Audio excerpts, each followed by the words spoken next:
Well, good morning. Today is August the 6th, 2023, and you're listening to episode 18 of Wes and Shelley Share, Putting the Pieces Back Together Again. Shelley, where are we sitting today?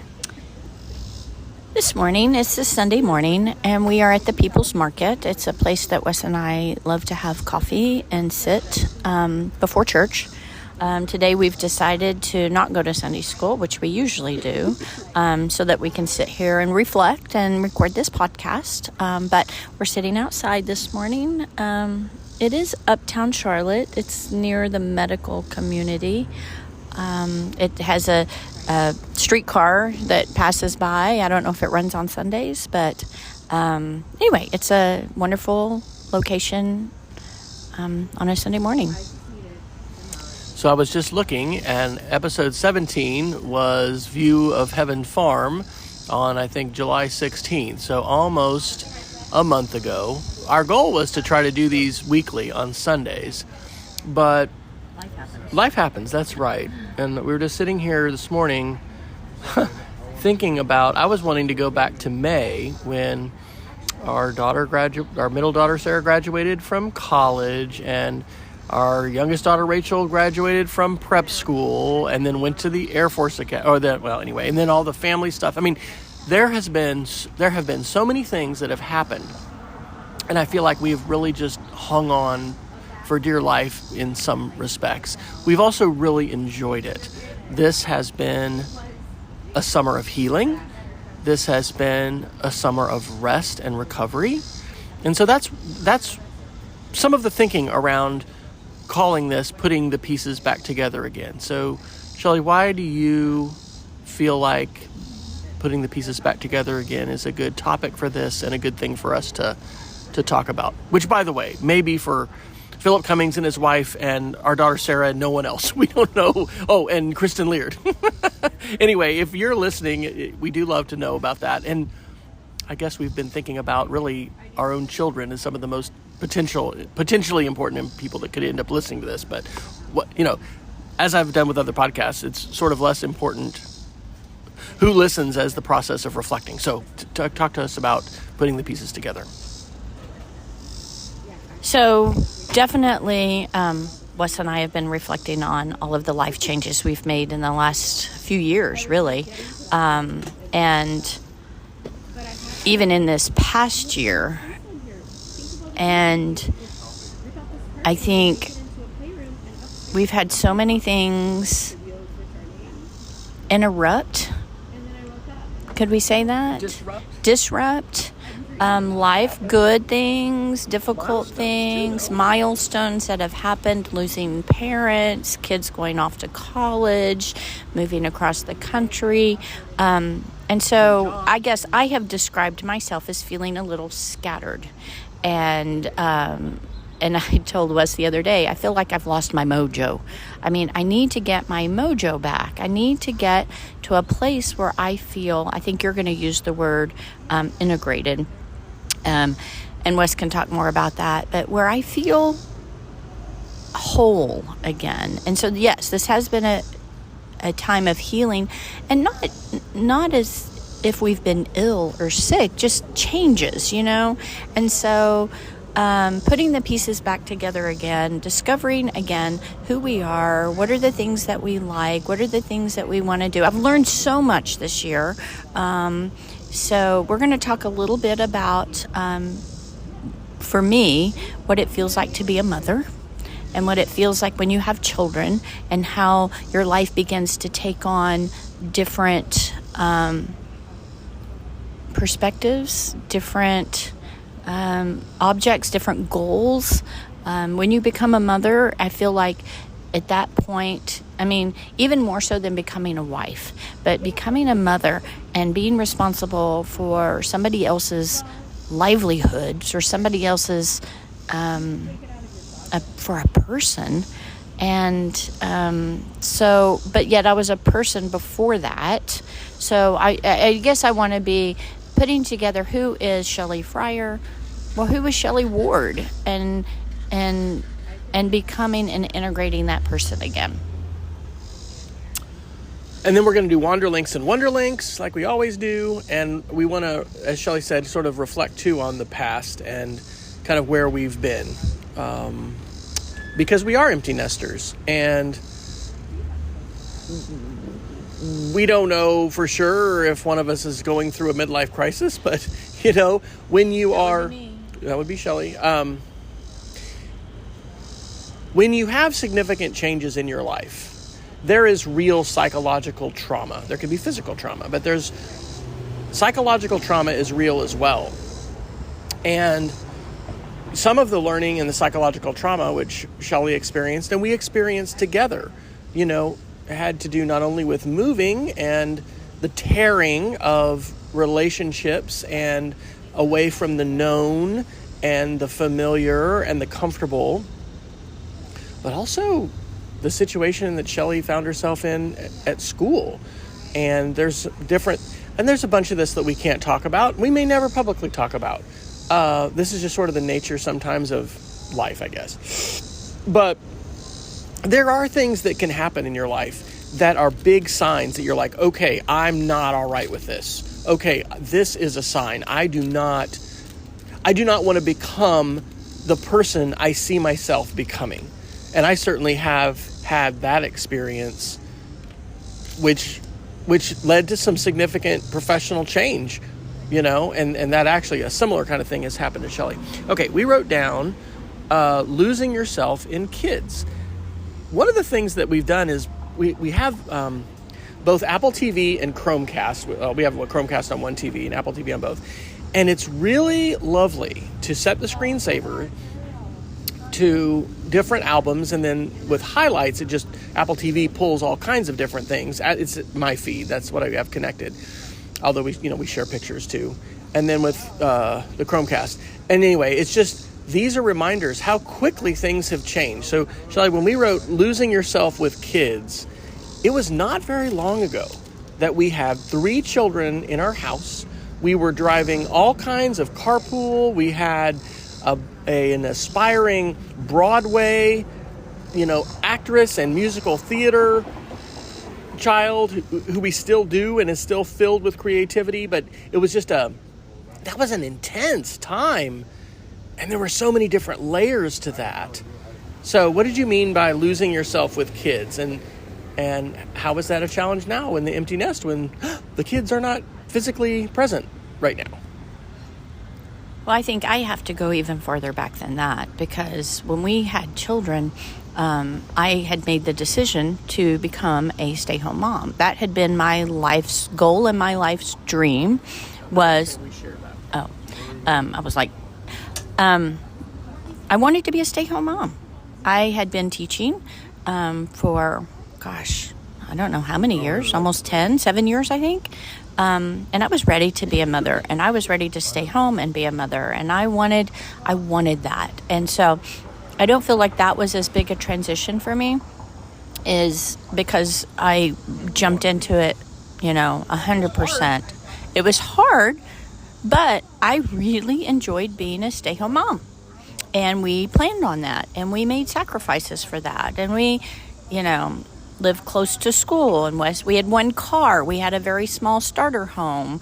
Wes walked to school. I mean, we were very intentional when we started our family, and that was absolutely wonderful. I made friends. I got involved in groups. I found my mom's groups. We had play groups. I mean, it was early childhood PTA. It was, the early childhood PTA. I reconnected with friends who had children my kids' age. It was just, it was absolutely wonderful. And so I felt like, and those are the times when your babies are little and they rely on you 100%. And you and I were co-parenting, but a lot of it because I stayed home, and then Alexander started school, and then I think things began to change because you begin, what kind of schools do you want your kids to go to? Who do you want your friends to be? And so we begin making changes. And again, some of those changes were greater financial need. And I think at that point, that's a whole other conversation, finances. But I love that. But things did begin to change, when one starts school. And so I feel like my pieces, as my children got older, I began to lose myself more and more and more. So it was no longer about what I wanted or what was good for us or what was good for our family, but it was what became good for our children. And so for me, that's where the pieces started to go different directions. And I think that's where I began to lose myself as our children began to go into school. So rather than increasing, I felt like I began losing myself, and I don't think I recognized it at that point, but my identity shifted. My identity shifted from who I had been to who I was becoming. And so for me, that identity shift, which is wonderful, I'm not complaining at all, but from that point on till even high school graduation, my identity in my own self changed.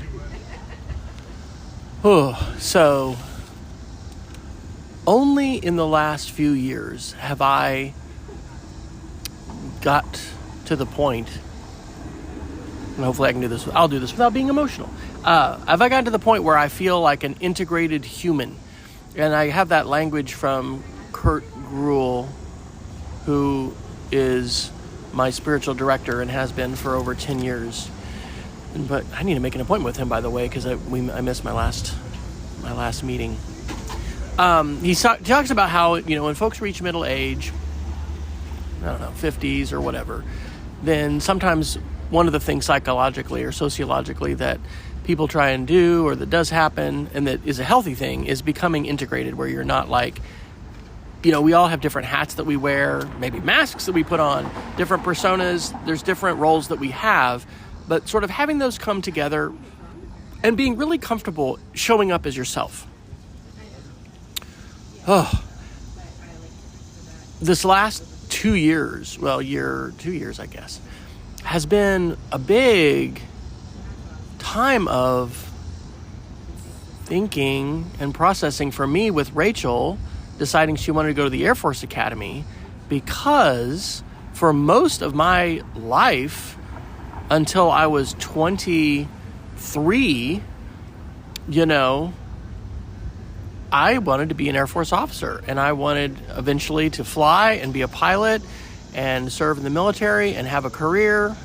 And that story of how that ended, I was honorably medically discharged, it was a medical discharge, but it was not what I wanted or what I chose. And oh my gosh, that was incredibly difficult and hard. Literally, I went from doing solo aerobatics in a twin-engine T-37 subsonic jet to finding myself being trained to be a bus driver for the Lubbock Independent School District, looking up from the parking lot when we were learning to parallel park and seeing these jets fly. That happened for me within the space of a few months. And that really, really sucked. And I finally had to put that identity away, and as a physical sign of how difficult that was, when we moved a year ago from Oklahoma, I had kept my my officer service dress, which is the blue sport coat that you wear over your Blues uniform when you're being more formal. I had kept that in my closet for over 20 years. What is that?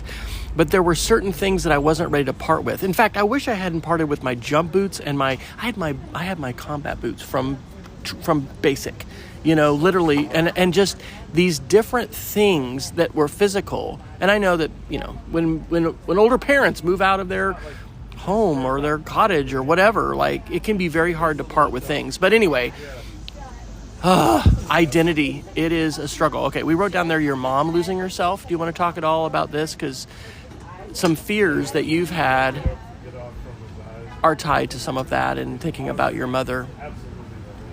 You want to talk at all about that? or how does you're finding yourself now? And some of that is just because, I think some of this is because we don't have our kids with us anymore, And so our identities, which were so connected around our children, have changed.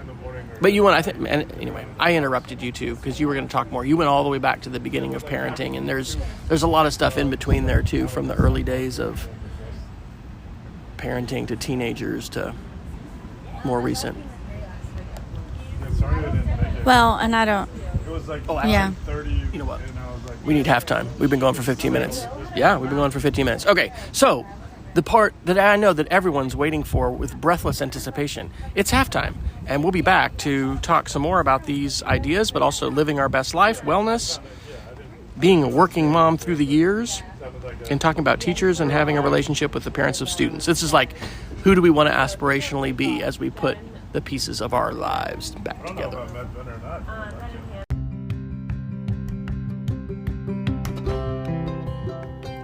This episode of Wes and Shelley Shares is brought to you by Cook with Wes.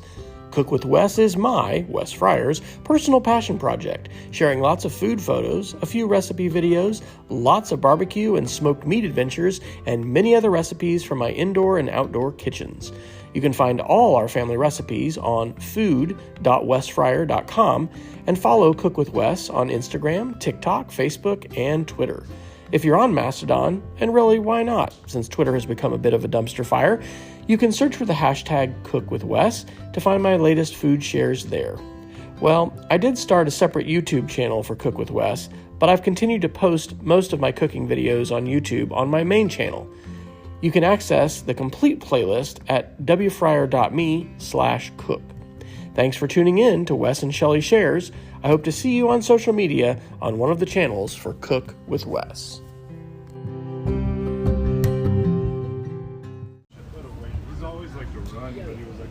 Hey, welcome back. I want to talk a little more about putting my pieces back together again. And Wes mentioned my mom, and I think I saw my mom go through some of these same big ideas. And then there are other pieces of that puzzle.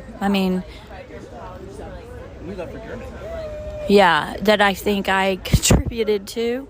But I think more than anything about being a working mom. So when I did leave being a stay-home mom and went back into full-time work, we had made the move to Edmond, Oklahoma, and where I had dabbled and worked at our church in Lubbock.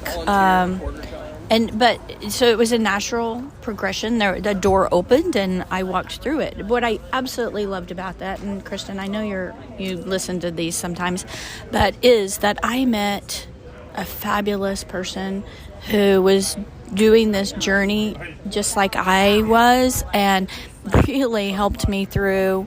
We became friends, and our families became friends, and our daughters became friends. And in fact, some ways, just very inseparable. And so we were able to be moms together, but we were also able to be working moms together. And we were able to, so I didn't think that transition was as hard. It was a great transition back into becoming a full-time, having a full-time job, and also being a full-time mom. And so Kristen and I, and Lori Jarosik, we all navigated that together, and it was the golden years. I really enjoyed the time that we had together. We were on the same page about a lot of things. And that was wonderful. And later, as I continued to work at the church, because I worked at the church for 7 years, was able to work with other moms. I mean, it really wasn't in my job description, but I felt like I was a mentor to other moms who were working and in the nursery, yeah, and struggling. And some of those were single moms, and some of them were young mothers. And we worked with the MOPS group. It was really just about loving each other, and I really enjoyed that. But there came a time where I wanted to move beyond that. And so I never thought I would go back into being an educator, a teacher again. I felt like I had, walked away from that life. But then when the opportunity to teach at Positive Tomorrows, which is a school for homeless children, I jumped at it and I absolutely loved it. But getting back into the role of being a teacher again, and especially being in ministry, again, I felt like pieces of myself kept being shaven off, and but at the same time, Positive Tomorrows was near the school where my children were going to, so I was trying so hard to maintain that I am a mom, and I am a mom first mentality. And then balance, work-life balance, and being there for my kids. And I was able to do that. We were able to carpool. So for the next 6 years, we carpooled downtown to Oklahoma City. And I navigated eventually. And then when Wes moved to Cassidy School, and Rachel was going to school there, again, we made that shift. I feel like all of the shifts that I made, were for our children's sake and our family's sake, and which is what I had always wanted. But with each change, another piece of myself was fragmented, and I was struggling, I think, with what my identity was. Am I a teacher? Am I a mom? Am I a wife? What does it mean? And then, as Wes alluded to early in the introduction, and our lives got really busy. Am I a volleyball mom? Am I a theater mom? Am I a, and so being a working being a mom is wonderful. But then being a mom in so many different ways, and making time. But being a mom was my number one job. But it was difficult balancing all the other expectations of what a working mom could do. So anyway, so that's where I felt. And then finally, as Rachel was beginning to graduate, or did graduate from Cassidy West, and I had always talked about what is that going to look like, because we knew we had plans that we wanted to become parents, but began putting our relationship back together as husband and wife, and then It sounds like it's falling apart. right. But find out what our next chapter was going to look like. So I think that's where we're in this stage now of putting our pieces back together again, of what does it mean to be a married couple, and then be empty nester parents, and yet still being, I don't know, I just feel like my mom role has changed and shifted. But at the same time, I'm also trying to figure out what is my career, which happens to be teaching right now, balance with that. And one of the things that's a layer just currently is our daughter Rachel just finished basic cadet training at the Air Force Academy as of yesterday, and we'll be there for the graduation parade this next week on Wednesday. And that's been a surreal thing, as we process. One of the things that I've seen as Shelley's husband and life partner in all of this, has been, number one, I didn't expect to really be emotional. I was emotional just hearing her talk about some of that. Seeing her really come into herself,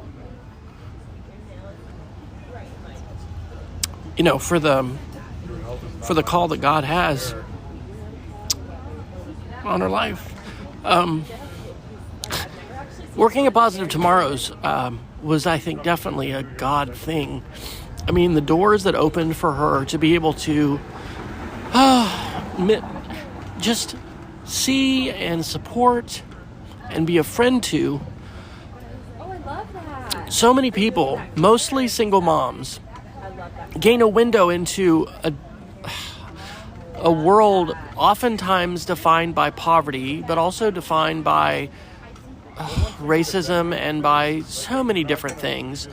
But it was, I think, well, you talked about being the golden time, the years working with Kristen at the church.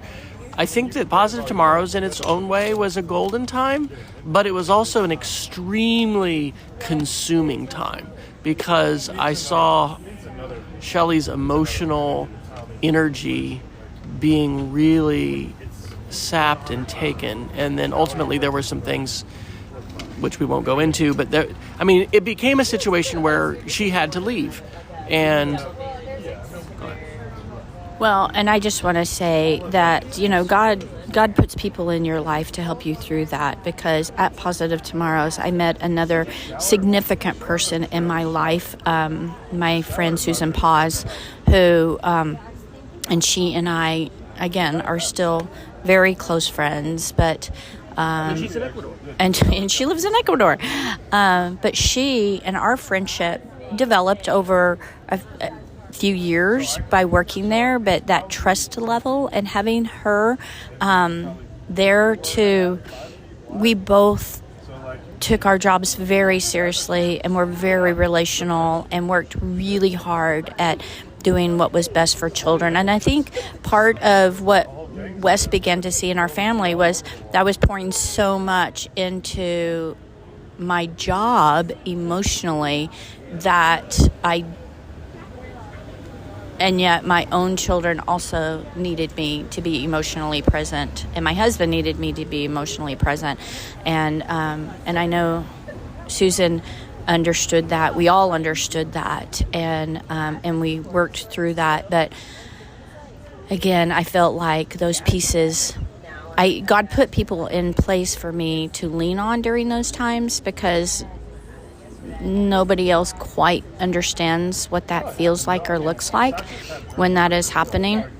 But I know Susan did, and I appreciated her support, and still her support to this day, because you get to know somebody on a whole different level through that. But I don't know. I guess maybe in my life I've had a hard time with transitions, and so now God has put Wes, who is a constant in my life, and who has always supported me, who is beginning to understand what this has been like over the years, because we haven't always talked about these things in the way. I think sometimes you have to have some space away from it to be reflective and look back on, and he and I have always been there for each other, but I think now I'm on this journey, and maybe this whole conversation and podcast is going to have a part 2, because I feel like I'm at the beginning of this journey of putting some of these pieces back together again. Yes, I am still a mom. I will always be a mom. I'm looking forward to being a grandparent. But right now, I'm looking at who am I as me, and I am beginning to put those pieces back together again and begin integrating that person that has felt so fractured, as little pieces have come off, and I'm looking forward to it. But it is kind of stressful and confusing sometimes, and it is about what I believe in and who is the person right now. Wes and I were talking about who is the person I know I'm not, which is why I had to leave my last job, because I was becoming a person that I am not. And I didn't want to be, yet it was an expectation. I don't want to be a teacher that yells at kids. I don't want to be a teacher that is all about testing and data. I don't want to be a teacher that has to be, in order to be saved, be locked in a room. I don't want to be a teacher that only knows you by your last name and not your first. I want to be a teacher who builds relationships with parents and is supported. And there's so many things that I know and learned that I'm not. And so I left. And I'm getting ready to embark on another journey. And so, but hopefully I have a clearer image of who I don't want to be, but also who I do want to be as an integrated whole person. Yay, well said. Well, maybe we do need a part 2, because I think the second part of this is, and our Wanderlink will have something to do with this. What are the things that we are doing and we want to do that are going to put the pieces back together? We kind of told some background about how, struggles that we've had and difficulties that we've had, but talking about how we want to put those pieces back together. So why don't we talk about the Wanderlink and Wonderlink, and we can wrap this up, because we want to keep it 30 to 45 minutes is kind of what we've done. So Wanderlink, you want to talk a little bit about yoga, total being, and Stevens Creek? Well, one of the things in my taking back my life and integrating myself and embarking on a healthier lifestyle, what I'm working on right now is putting more activity into my life, but not just activity for activity's sake, but being very intentional. So I've been seeking out some different classes, because I know I enjoy classes. I enjoy getting to exercise with a group of people, and so I found a couple yoga classes. One is called Total Being Yoga, and it's in a town that's very close to us, Mint Hill, and I just loved that class. There were people there, and it's interesting how you can be very private yet in a group of people, and I really like that, and welcoming. Also, Wes and I, you've heard before that we have a park that we love to go and hike at and take the dogs on walks at Stevens Creek. And so we walked into Stevens Creek for our weekend hike, and they were getting ready to start a yoga class. And I knew they had a yoga class, but I'd never been. And so anyway, it was fantastic. We had our walk and our hike, and then I stayed for the 45-minute yoga class, and it was wonderful. And again, it's a group of people who were there, and it's good for me. It's exactly what I was needing, both emotionally, spiritually, just being reflective and meditative, but also sending energy to my body, because activity and that's important to me right now. And that's a piece that I'm putting back in. And something we can probably talk more about later is just building community. And I think the opportunity for you to connect with others with similar goals in a shared activity like that, that's healthy, that puts wellness first, is super, super important. So our Wonderlink is Ted Lasso. And so I'll ask Shelley to share what she likes about it. We're late to the party. I know, Ted Lasso had 3 seasons. I think it's over now, actually. And we just are basically at the beginning of season 2. But my school had Believe as our theme for the whole year, and we have shirts. In fact, I wore it, I think, yesterday. And I didn't really know what was going on with that. But what a lovely, lovely show. Wonderful characters, great writing, great themes. I think the kindness and grace, which is modeled by Ted and is just a powerful theme of the show, is one of the things that I enjoy the most. What have you enjoyed about Ted Lasso? Well, and this just came to me now, but I absolutely love the kindness and the grace. But what I noticed on this last episode is that they bring on a team psychologist, and she is there to help the athletes. And Ted has been having a harder time, is resisting, maybe asking for help, maybe being skeptical of what that help is. And I think I'm kind of in that place. I have seen how therapy has been very beneficial to our daughters. And I know that my mother was very resistant to therapy and help. I don't even know if it was a thing then, but I think something Wes and I, as we get transitioned into a new insurance, I'm going to reach out and I'm going to ask for help, and I'm going to explore with a psychologist some of this journey that I've had of trying to put my pieces back together again, because I don't think that we have to do these things alone. And I think having an outside perspective is important. Friendships are huge, but at some time you just want to reach out and maybe not burden somebody else with your troubles, but I don't know. So I think Ted Lasso's resistance to asking for help is evident, and I don't want to be that person. So there's things we see in shows and books and movies and things that we resonate with because they are either connecting to the journey we've been on or the place where we are today. So if you've stayed with us, thank you so much. If you'd like to connect with us, you can find links to our social media platforms. And I mean, you should be able to get this podcast wherever finer podcasts are curated, but you can go to shelleyfryer.com/podcast. I predict that the banner on shelleyfryer.com website may change here at some point. I've definitely found that changing the projected aspirational identity of myself on some social media platforms has been a clarifying thing. I'm going to close it out. Okay.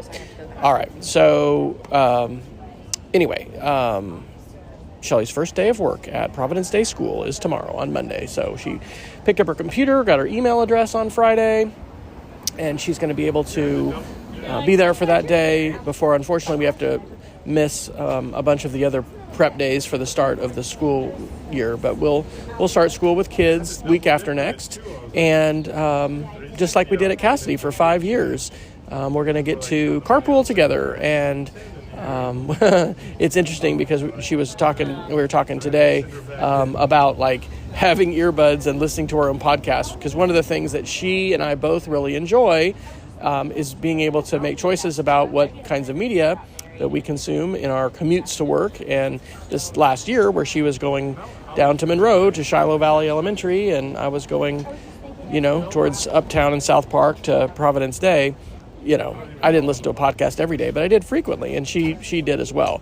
And so anyway, we're going to navigate that. But it's going to be good to be together, but also good to think about, how we want to continue using podcasts. And we are the product of the ideas and the people that we surround ourselves with, and the ideas we choose to put in our heads. So we appreciate you giving our podcast a listen. Invite you to share our podcast. I don't know if we've ever said this, but yeah, if you want to write a review, that's a way that, people on Apple Podcasts or Spotify or Pocket Casts or wherever you're listening, that's one way that people discover that. But you can also certainly share us, and we have a Facebook page for Wes and Shelley Share, and that's probably one of the best ways to be able to share. So until next time, we encourage you to stay curious, go outside, and keep exploring.